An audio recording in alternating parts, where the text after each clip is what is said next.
నేనుండగా భయమెందుకు? నువ్వు నిశ్చింతగా కూర్చో. అవసరమైనదంతా నేను చేస్తాను. నిన్ను చివరికంట గమ్యం చేరుస్తాను. 139 సర్వవ్యాపి అయిన గురువే దైవం. గురువు యొక్క గొప్పతనము తెలిసినవారు ధన్యులు. ఏమైనా కాని గురువును అంటిపెట్టుకుని ఎల్లప్పుడూ స్థిరంగా ఉండు. సద్గురువు యొక్క కృపావీక్షణం మనకు ఆనందాన్ని ప్రసాదిస్తుందని గుర్తుంచుకో. మీరు ఎక్కడున్నా సరే భక్తిభావంతో నా వైపు మళ్ళితే నేను మీ భక్తి శ్రద్ధను అనుసరించి రాత్రింబవళ్ళు మీ చెంతనే ఉంటాను. నా ఈ శరీరం ఇక్కడున్నప్పటికీ మీరు సప్త సముద్రాల కవతల ఏం చేస్తున్నా నాకు తక్షణం తెలిసిపోతుంది.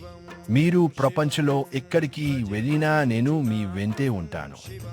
మీ హృదయమే నా నివాసం. ఎవరైనా సరే ఎవరిని గురించైనా నింద చేస్తే వారు నన్నే దూషించినట్లు, నా హృదయాన్నే గాయపరచినట్లు.